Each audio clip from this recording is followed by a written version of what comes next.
Одбележани 16 години од потпишувањето на рамковниот договор, документ на кој се основа меѓуетничката соживот во земјата, но и сите законски решенија кои се од интерес на албанците во Македонија, а со него се стави крај на воениот конфликт во Македонија во 2001 година и се постави рамка за меѓуетнички соживот.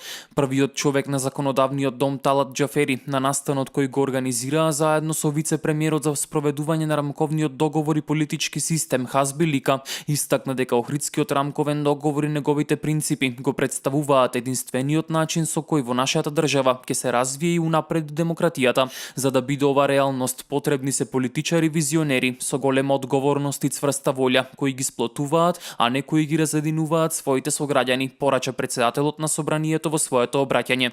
Џафери нагласи дека овој значаен документ на мирот и на помирувањето меѓу граѓаните се изготви и потпиша со политичка волја и со олеснување од меѓународната заедница и се заблагодари за постојаната поддршка што и се дава на земјава. Вице-премиерот Лика порача дека е свесен дека не било лесно страните да седнат на иста маса и да дојдат до договор кој ќе ги хармонизира и синхронизира интересите на сите заедници кои живеат во Македонија. Иако самиот акт на потпишување на договорот и неговото стапување во сила, станувајќи дел од уставот, имаше поддршка од политичките структури, не беше потполно применет во пракса. Сепак, неговиот дух служеше како катализатор и во одредена мера ги чуваше надежите на граѓаните за да не се отстапи од евроатлантските стремежи, рече Лика. Со одобрување на законот за јазици, додаде Лика, ќе се покаже дека сме на прав пат кон реализација на реформите и понатамошна демократизација на државните институции. Сепак не сите етнички заедници во Република Македонија се задоволни со рамковниот договор и реализацијата на истиот.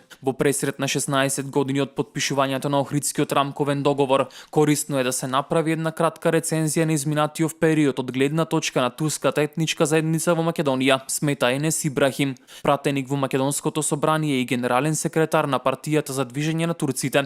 За жал, во изминативе 16 години Охридскиот рамковен договор не беше во служба на турците во Македонија. За да се надмине овој проблем, сметам дека Охридскиот рамковен договор треба да се спроведе на транспарентен и инклузивен начин. Досега овој договор служеше како средство за политички пазарења, затоа и не беше продуктивен за сите етнички заедници, вели Енес Ибрахим во неговото соопштение. Преговорите за Охридскиот рамковен договор почнаа во Скопје, а потоа продолжија во Охрид, каде завршија со парафирање на документот на 10 август. 3 дена подоцна, на 13 август 2001 година, во претседателската резиденција на Водно во Скопје, рамковниот договор го потпишаа тогашниот претседател на Република Македонија Борис Трајковски, поранешниот претседател на ВМРО ДПМН и премиер Љупчо Ѓорѓиевски, претседателот на ПДП Имер Имери и тогашните претседатели на СДСМ Бранко Црвенковски и на ДПА Арбен Џафери.